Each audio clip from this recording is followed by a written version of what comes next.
ಇನ್ನು ಇವತ್ತಿನ ವಿಡಿಯೋ ಬಂದು ಸಾಟರ್ಡೆ ವ್ಲಾಗು. ಇದು ಸಹ ಮಾರ್ನಿಂಗ್ 7 o'clock ವ್ಲಾಗ್ ಆದರೆ ಸ್ಟಾರ್ಟ್ ಮಾಡಿದ್ದೀನಿ. ಕನಕಾ ಪರಮೇಶ್ವರಿ ವಾಸವಿ ಜಯಂತಿ ಸೀರೀಸ್ ಅಂತ ಫ್ರೈಡೇ ಒಂದು ವಿಡಿಯೋ ಹಾಕಿದ್ನಲ್ಲ, ಅದೇ ಸೀರೀಸೇ ವಾಸವಿ ಜಯಂತಿ ಸೀರೀಸೇ. ಇವತ್ತು ಬಂದುಬಿಟ್ಟು 1.5 ತಿಂಗಳಿಂದ ವೇಟ್ ಮಾಡ್ತಾ ಇರೋವಂಥ ದಿನ ಅಂತಲೇ ಹೇಳ್ಬೋದು. ನಾವು 1.5 ತಿಂಗಳಿಂದೇ ಎಲ್ಲರೂ ಹೆಣ್ಮಕ್ಳಿಗೆ ಹಾಗೆ ಸೊಸೆಯರಿಗೆ ಮಡ್ಲಕ್ಕಿ ತುಂಬಿಸ್ಕೋಬೇಕು ಅಂತ ಹೇಳಿಬಿಟ್ಟು ಡಿಸಿಷನ್ ತಗೊಂಡು ನಾವು 1.5 ತಿಂಗಳಾಯಿತು. ಎಲ್ಲರಿಗೂ ಅವತ್ತು ಎಲ್ಲರೂ ಅದೇ ಸೀರೆ ಉಟ್ಕೋಬೇಕು ಅಂತ ಹೇಳಿಬಿಟ್ಟು ಸೀರೆಗಳನ್ನು ಕೂಡ ನಾವು ಎಲ್ಲರಿಗೂ ಅವ್ರವ್ರ ಊರಿಗೆ ಅವ್ರವ್ರ ಅಡ್ರೆಸ್ಗಳಿಗೆ ಪ್ಯಾಕ್ ಮಾಡಿ ಎಲ್ಲರೂ ಪ್ರಿಪೇರ್ ಆಗಿ ವೆಯ್ಟ್ ಮಾಡ್ತಾ ಇರೋ ದಿನ ಅಂತ ಹೇಳ್ಬೋದು. ಮಡ್ಲಕ್ಕಿ ಬಂದುಬಿಟ್ಟು 10:30 9ರಿಂದ 10:30ವರೆಗೂ ಶನಿವಾರ ರಾಹುಕಾಲ ಇದೆಯಲ್ಲ, ರಾಹುಕಾಲ ಆದ ನಂತರ ಮಡ್ಲಕ್ಕಿ ಇದೆ. ಇನ್ನು 9 ಗಂಟೆಗೆ ಮಹಾಮಂಗಳಾರತಿ ಕೂಡ ಇದೆ.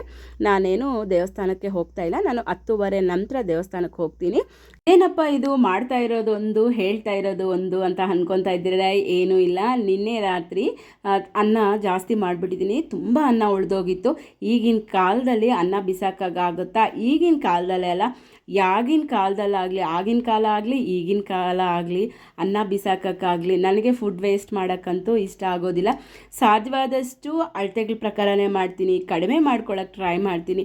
ಬೇಕಂದರೆ ಈ ಒಂದೊತ್ತಿಲ್ಲ ಅಂದರೆ ಮತ್ತೆ ಮಾಡ್ಕೋಬೋದು.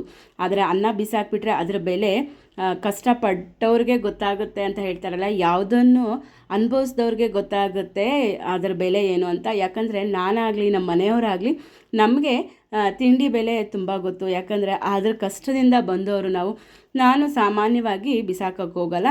ಅದಕ್ಕೆ ಏನು ಮಾಡ್ತಾಯಿದ್ದೀನಿ ಅಂದರೆ, ದೊಡ್ಡ ತಟ್ಟೆನೋ ಇಲ್ಲ ಅಂದರೆ ಬಟ್ಟೆನೋ ಹಾಕ್ಕೊಂಡು ಅನ್ನನೆಲ್ಲ ಇಸ್ಬಿಟ್ಟು ಒಣಗಿಸಿಟ್ಕೊತಾ ಇದ್ದೀನಿ. ಚೆನ್ನಾಗಿ ಒಣಗಿಸಿಟ್ಕೊಂಡು ಎಣ್ಣೆಯಲ್ಲಿ ಹಾಕ್ಕೊಂಡು ಮಿಕ್ಸ್ಚರ್ ಥರ ಮಾಡ್ಕೊಳ್ಳೋಣ ಅಂತ ಹೇಳಿಬಿಟ್ಟು ಈ ರೀತಿ ಮಾಡ್ತಾಯಿದ್ದೀನಿ. ಇನ್ನು ನೈಟ್ ನಾನು ಮೆಹಂದಿ ಹಾಕ್ಕೊಂಡಿದ್ದೆ. ತುಂಬ ವರ್ಷಗಳಾಯಿತು ನಾನು ಮೆಹಂದಿ ಹಾಕ್ಕೊಂಡು. ನಮ್ಮ ದೊಡ್ಡವನ ನಾಮಕರಣಕ್ಕೆ ಹಾಕ್ಕೊಂಡವಳು ಒಂದು 5 years ಆಗೋಯಿತು ನಾನು ಮೆಹಂದಿ ಡಿಸೈನ್ ಹಾಕ್ಕೊಂಡು. ಮೊನ್ನೆ ರೀಸೆಂಟಾಗಿ ಆಷಾಢ ಮಾಸದಲ್ಲಿ ಒಂದು ಸಲ ಹಾಕ್ಕೊಂಡೆ, ಅದು ಸ್ವಲ್ಪ ಹೊತ್ತು ಕೂಡ ಇಟ್ಕೊಂಡಿಲ್ಲ. ಸರಿ, ಇದನ್ನು ಕೂಡ ಈ ಮೆಹಂದಿ ಕೂಡ ನಾನು ಗುರುವಾರ ಹಾಕ್ಕೋಬೇಕು ಅಂದ್ಕೊಂಡವಳು, ಕುದುರಲೇ ಇಲ್ಲ, ಕೆಲಸಗಳಲ್ಲಿ ಹಂಗೆ ಆಗೋಯ್ತು ದಿನ ಗುರುವಾರ. ಇನ್ನು ಸರಿ ಶುಕ್ರವಾರ ಆದರೂ ಹಾಕ್ಸ್ಕೊಳ್ಳೋಣ, ಶನಿವಾರ ಮಡ್ಲಕ್ಕಿ ಇದೆಯಲ್ಲ ನಿಂಡಾಗಿರುತ್ತೆ ಚೆನ್ನಾಗಿರುತ್ತೆ ಅಂತ ಹೇಳಿಬಿಟ್ಟು ಮೆಹಂದಿ ಹಾಕ್ಸ್ಕೊಂಡಿದ್ದೆ. ಅದಕ್ಕೆ ರಾತ್ರಿ ಕೆಲಸಗಳು ಎಲ್ಲಿನಲ್ಲಿ ಇದ್ವು ಅಂದರೆ ಈಗ ನಮ್ಮ ಮನೆಯವ್ರಿಗೆ ತೋಚಿದ್ದು ನಮ್ಮ ಮನೆಯವ್ರು ಕೆಲಸ ಮಾಡಿದ್ರು. ಹಾಗೆ ನಮ್ಮ ನಾದಿನಿ ಕೂಡ ತನಗೇನು ಅರ್ಥ ಆಗುತ್ತೋ, ಯಾಕಂದರೆ ನಮ್ಮ ಮನೆಯಲ್ಲಿ ಅವ್ರಿಗೆ ಅರ್ಥ ಆಗೋದು ತುಂಬ ಕಷ್ಟ ಅಲ್ವಾ, ನಾನೇನೇನು ಮಾಡ್ತೀನಿ, ಏನೇನು ಕೆಲಸಗಳಿರ್ತವೆ ಅಂತ. ತನಗೇನೇನು ಅರ್ಥ ಆಯಿತೋ ಅದನ್ನೆಲ್ಲ ಅವರು ಕೂಡ ಕೆಲಸ ಮಾಡಿ ಮುಗಿಸಿದ್ರು. ಇನ್ನು ಬೆಳಗ್ಗೆ ಅಷ್ಟು ಮಾಡಿ ಕೂಡ ಇಬ್ಬರಿಗೆ 3 ಜನ ಮಕ್ಕಳಿರೋದ್ರಿಂದ ಕೆಲಸ ಸ್ವಲ್ಪ ಲೇಟಾಗೇ ಆಯಿತು. ನಾವು ಕೂಡ ಸ್ವಲ್ಪ ಬೇಸಿಗೆ ಅಲ್ವಾ, ಸ್ವಲ್ಪ ಸ್ಟ್ರೈನ್ ಆದಂಗೆ ಅನ್ನಿಸ್ತು. ಅದಕ್ಕೆ ಬೇಗ ಮಲಗಿಬಿಟ್ವೆ ನಾವು, ಎಲ್ಲಿನಲ್ಲಿ ಬಿಟ್ಬಿಟ್ಟು ಇನ್ನು ಬೇಗ ಮಲಗಿಬಿಟ್ವೆ. ಸರ್ ಬೆಳಗ್ಗೆ ಮಾಡ್ಕೊಳ್ಳೋಣ ಅಂತ ಹೇಳ್ಬಿಟ್ಟು ಅದಕ್ಕೆ ಪ್ರತಿಯೊಂದೂ ನೀಟಾಗಿ ಹಾಲಾಗಿರ್ಬೋದು, ಅನ್ನ ಆಗಿರ್ಬೋದು, ಎತ್ತಿಡೋವು ತುಂಬ ಇತ್ತು. ತುಂಬ ಕೆಲಸಗಳು ಅಲ್ಲಲ್ಲಲ್ಲಲ್ಲೆಲ್ಲ ಮಕ್ಕಳು ಅಲ್ಲೊಂದು ಹಾಕಿಟ್ಟಿದ್ರು. ಪ್ರತಿಯೊಂದು ಎಲ್ಲ ಎತ್ತಿಡ್ತಾಯಿದ್ದೀನಿ ಬೆಳಗ್ಗೆ ಎದ್ದ ತಕ್ಷಣ. ಆ್ಯಕ್ಚುಲಿ ನಾನು ಬೆಳಗ್ಗೆ ಎದ್ದು ನಿಮಗೆ ಮೆಹಂದಿ ತೋರಿಸೋಣ ಅಂದ್ಕೊಂಡೆ, ಅದನ್ನೇ ಮರ್ತೋದೆ. ನಾನು ತೋರಿಸೋಣ ಅನ್ನೋ ವಿಷಯನೇ ಮರ್ತೋದೆ. ನನ್ನ ಕೆಲಸಗಳಲ್ಲಿ, ನನ್ನ ದಿನನಿತ್ಯ ಕೆಲಸಗಳಲ್ಲಿ ಬ್ಯುಸಿ ಆಗಿಬಿಟ್ಟೆ ನಾನು. ಸಾಟರ್ಡೆ ಟಿಫನ್ ಮಾಡೋ ಕೆಲಸ ಏನಿಲ್ಲ, ಟಿಫನ್ನು ದೇವಸ್ಥಾನದಲ್ಲೇ. ಇವತ್ತು ಟಿಫನ್ನು, ಊಟ, ಹಾಗೆ ರಾತ್ರಿ ಡಿನ್ನರ್ ಕೂಡ ದೇವಸ್ಥಾನದಲ್ಲೇ. ಇವತ್ತು ನಾಳೆ ಅಂದರೆ ಸಾಟರ್ಡೆ ಹಾಗೆ ಸಂಡೇ ಕೂಡ ಅಲ್ಲೇ ಇರುತ್ತೆ. 2 ದಿನ ಕೂಡ ಊಟ ಅಲ್ಲೇ ಇರುತ್ತೆ. ಅದಕ್ಕೆ ಇನ್ನು ಟಿಫನ್ ಮಾಡೋ ಕೆಲಸ ಇಲ್ಲ. ಟಿಫನ್ ಮಾಡೋ ಕೆಲಸ ಇಲ್ಲ ಅಂದರೆ ಕೂಡ ಎಷ್ಟು ಕೆಲಸಗಳು ಅನಿಸ್ತದೋ ಒಂದೊಂದು ಸಲ ನನಗೆ. ಹೋಗಿ ಬರೋದು, ರೆಡಿ ಆಗೋದು, ಹೋಗಿ ಬರೋದೇ ಒಂದು ಸ್ವಲ್ಪ ಸ್ಟ್ರೈನ್ ಆದಾಗ ಅನಿಸ್ತದೆ. ಯಾಕಂದರೆ ದೇವಸ್ಥಾನಕ್ಕೆ ನಮ್ಮ ಮನೆಗೆ ತುಂಬ ದೂರ ಇರೋದ್ರಿಂದ ಸ್ವಲ್ಪ ಕಷ್ಟ ಅನಿಸ್ತದೆ. ಇನ್ನು ಇವಾಗ ರಾತ್ರಿ ಕೆನೆ ಕೂಡ ತೆಗ್ದಿಲ್ಲ. ಕೆನೆ ತೆಗಿಯೋಣ ಅಂತ ಹೇಳಿಬಿಟ್ಟು ಡಬ್ಬ ಎತ್ಕೊಬಂದು ಕೆನೆ ತೆಗಿತಾಯಿದ್ದೀನಿ. ಕೆನೆ ತೆಗಿಯೋದ್ರಿಂದ ಹಿಡಿದು ಪ್ರತಿಯೊಂದು ಕೆಲಸ, ಸಣ್ಣ ಕೆಲಸಗಳು, ತುಂಬಾ ಕೆಲಸಗಳು ಪೆಂಡಿಂಗ್ ಇದ್ವು ರಾತ್ರಿ. ಯಾಕೋ ಈ ನಡುವೆ ನನಗೂ ಕೂಡ ಬೇಸಿಗೆ ಆಗಿರೋದ್ರಿಂದ ಮಕ್ಕಳನ್ನ ಹಿಡಿದು ಸಾಕಾಗಿ ಅನಿಸ್ಬಿಡ್ತದೆ. ಬೇಗ ಮಲ್ಕೊಬಿಡೋದು, ಇಲ್ಲಾಂದರೆ ಲೇಟಾಗಿ ಎದ್ದೊಳೋದು, ಇದೇ ರೀತಿ ಆಗ್ತದೆ. ನೀವು ಇದೇ ರೀತಿನ ಅಂದರೆ ಸ್ವಲ್ಪ ಸಣ್ಣ ಮಕ್ಕಳಿರೋದ್ರಿಂದ ಆ ರೀತಿ ಅನಿಸುತ್ತೇನೋ. ಎಲ್ಲ ಚಿಕ್ಕ ಮಕ್ಕಳೆಲ್ಲ ಇನ್ನು ಹೂವು ಎಲ್ಲ ಕಿತ್ಕೊಬಂದಿಟ್ಟು ನೋಡಿ. ಸ್ಟವ್ ಕೂಡ ನಿನ್ನೆ ರಾತ್ರಿ ಕ್ಲೀನ್ ಮಾಡಿಲ್ಲ.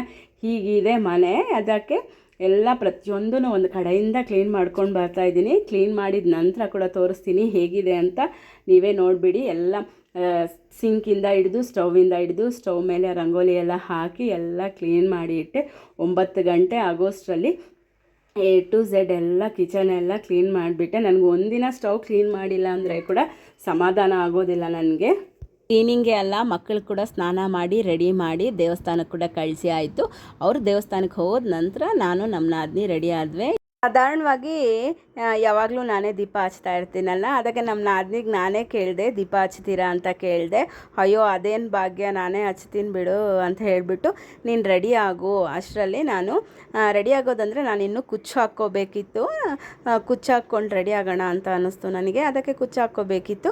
ನಾವು ಬೆಳಗಿನ ತಿಂಡಿಗೆ ನಮ್ಮ ಮನೆಯವ್ರಿಗೆ ಅಲ್ಲಿಂದ ಬಾಕ್ಸೇ ಎತ್ಕೊಬಂದ್ಬಿಡಿ, ಇನ್ನು ಬರೋಕ್ಕಾಗಲ್ಲ, ಮತ್ತೆ ಹೋಗಿ ಮತ್ತೆ ಬರೋದು ತುಂಬ ಕಷ್ಟ ಆಗುತ್ತೆ ಅಂತ ಹೇಳಿದ್ದಕ್ಕೆ ನಮ್ಮ ಮನೆಯವರು ಅಲ್ಲಿಂದನೇ ಎತ್ಕೊಬಂದರು. ಇನ್ನು ಟಿಫನ್ಗೆ ಬಂದು ಇಡ್ಲಿ, ಮಸಾಲೆ ದೋಸೆ, ಉಪ್ಪಿಟ್ಟಲ್ಲಿ ವಾಂಗಿಬಾತ್ ಥರ ಮಾಡಿದೆ. ವಾಂಗಿಬಾತ್ ಯಾವ ರೀತಿ ಮಾಡ್ತೀವೋ ರವೆ ಹಾಕಿ ವಾಂಗಿಬಾತ್ ಮಾಡಿದರು. ವಾಂಗಿಬಾತ್ ಅನ್ಬಾರ್ದು, ವಾಂಗಿ ಉಪ್ಪಿಟ್ಟು ಅಂತ ಹೇಳಬೇಕು. ಅದೊಂದು ಮಾಡಿದರು. ಹಾಗೆ ನಾವು ಎಷ್ಟೇ ಇದ್ರೇನೋ ಮನೆ ಹೆಣ್ಮಗು ಬಂದು ಪೂಜೆ ಮಾಡೋದಾಗಲಿ, ಒಂದು ಫಂಕ್ಷನ್ಗೆ ಮನೆ ಹೆಣ್ಮಗು ಬಂದರೆ ಆ ಸಂತೋಷನೇ ಬೇರೆ ಅಲ್ವಾ. ಇನ್ನು ನಾವು ದೇವಸ್ಥಾನಕ್ಕೆ ಬಂದುಬಿಟ್ವಿ. ಒಂದು 11 ಗಂಟೆ ಆಗಿತ್ತು ದೇವಸ್ಥಾನಕ್ಕೆ ಬರೋಷ್ಟರಲ್ಲಿ. ಇನ್ನು ನಾನು ಮಾತ್ರ ಬರಬೇಕು ಅಂದ್ಕೊಂಡವಳು, ನಮ್ಮ ಚಿಕ್ಕವನು ಬಿಡಲೇ ಇಲ್ಲ, ಅವನು ಕರ್ಕೊಂಡು ಬಂದೆ.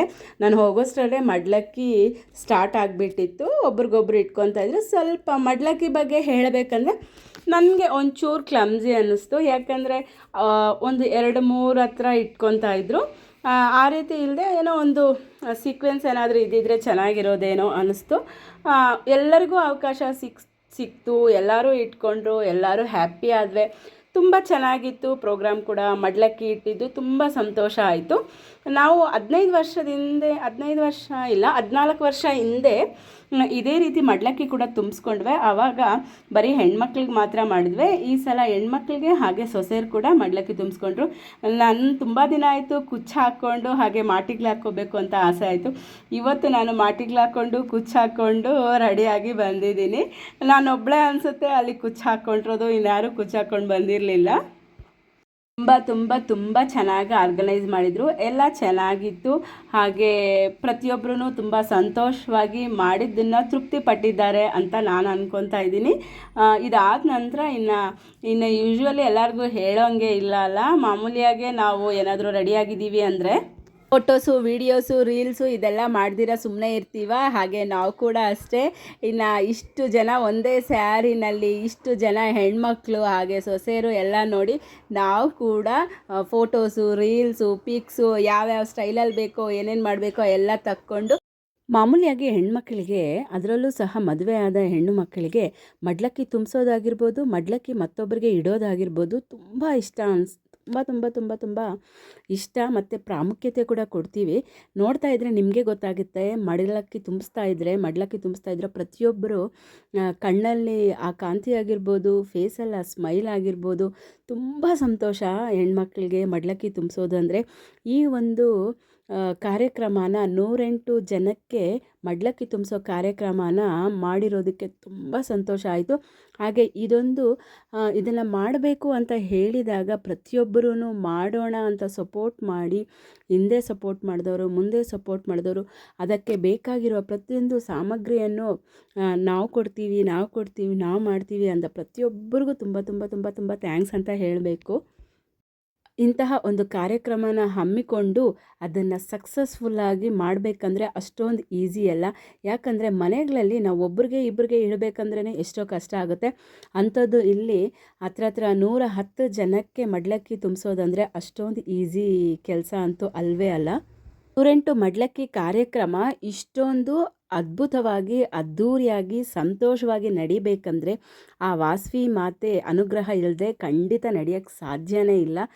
ಆ ತಾಯಿ ಆಶೀರ್ವಾದ ಇರೋದಕ್ಕೆ ನಾವು ಎಷ್ಟೇ ಬಂದರೆ ಕೂಡ ನಾವು ಈ ಒಂದು ಮಡ್ಲಕ್ಕಿ ಕಾರ್ಯಕ್ರಮನ ಸಕ್ಸಸ್ಫುಲ್ಲಾಗಿ ಮಾಡ್ಕೊಳ್ಳೋದಕ್ಕೆ ಅವಕಾಶ ಸಿಕ್ತು. ಇಂತಹ ಕಾರ್ಯಕ್ರಮಗಳು ಇನ್ನು ಇನ್ನೆಷ್ಟೋ ನಡಿಬೇಕು ಅಂತ ಮನಸ್ಫೂರ್ತಿಯಾಗಿ ಕೋರ್ಕೊಳ್ತಾ, ಹಾಗೆ ಆ ವಾಸವಿ ಮಾತೆ ಎಲ್ಲರಿಗೂ ಒಳ್ಳೇದು ಮಾಡಬೇಕು ಅಂತ ಮನಸ್ಫೂರ್ತಿಯಾಗಿ ಕೋರ್ಕೊಳ್ತಾ ಇದ್ದೀನಿ. ಮತ್ತೊಂದು ಸಲ ನಮ್ಮ ವಾಸವಿ ಮಹಿಳಾ ಮಂಡಳಿ ಒಗ್ಗಟ್ಟಿನಲ್ಲಿ ಬಲವಿದೆ ಅನ್ನೋ ಗಾದೆ ಮಾತಿಗೆ ಪರಿಪೂರ್ಣವಾದ ಅರ್ಥವನ್ನು ಕೊಟ್ಟಿದ್ದಾರೆ. ಇನ್ನು ಈಗ ಊಟಕ್ಕಾದರೆ ಬಂದುಬಿಟ್ಟಿದ್ದೀವಿ ನಾವು ಊಟಕ್ಕೆ ಬರೋಷ್ಟರಲ್ಲಿ ಒಂದು 2:30 ಆಗಿರುತ್ತೆ ಟೈಮ್ ಅಂತೂ. ಇನ್ನು ಪರೋಟ, ಪಲ್ಯ, ತೊಂಡೆಕಾಯಿ ಪಲ್ಯ, ಕರ್ರಿ, ಸ್ವೀಟ್ ಪೊಂಗಲ್ಲು, ಮಾವಿನಕಾಯಿ ಚಿತ್ರಾನ್ನ, ಹಾಗೆ ಬಕೆಟ್ ಬಿರಿಯಾನಿನಂತೆ ಮೊಸರು ಬಜ್ಜಿ, ಅನ್ನ, ರಸಮ್ಮು, ಹಾಗೆ ಒಬ್ಬಟ್ಟು. ಊಟ ಮುಗಿಸ್ಕೊಂಡು ನಾವು ಮನೆಗೆ ಬರೋಷ್ಟರಲ್ಲಿ 3:30 ಆಯಿತು. 3:30ಗೆ ಬಂದ ನಂತರ ಇದು ನಾನು ಮಾರ್ನಿಂಗ್ ನನ್ನ ಮೆಹಂದಿ ತೋರಿಸ್ಬೇಕಾಗಿರೋದನ್ನು ಮನೆಗೆ ಬಂದ ನಂತರ ತೋರಿಸ್ತಾ ಇದ್ದೀನಿ. ಹೇಗಿತ್ತು ನನ್ನ ಮೆಹಂದಿ ಡಿಸೈನ್ ಹೇಗಿತ್ತು ಅಂತ ಕಮೆಂಟ್ ಸೆಕ್ಷನಲ್ಲಿ ಕಮೆಂಟ್ ಮಾಡಿ. ಇನ್ನು ರಾತ್ರಿ ಊಟಕ್ಕೆ ಬಂದು ಬೈರ್ನೆಲ್ಲ ಹಾಕಿ ಮೊಸರು ಬಜ್ಜಿ, ಬಿಸಿಬೇಳೆಬಾತು ಎಲ್ಲ ಐಟಮು ತುಂಬ ಚೆನ್ನಾಗಿತ್ತು. ನಮ್ಮ ವಾಸವಿ ಜಯಂತಿಯ 2ನೇ ದಿನ ಈ ರೀತಿ ನಡೀತು. ವಿಡಿಯೋ ಇಷ್ಟ ಆದರೆ ಲೈಕ್ ಮಾಡಿ, ಶೇರ್ ಮಾಡಿ, ಸಬ್ಸ್ಕ್ರೈಬ್ ಮಾಡಿ. Thank you for watching.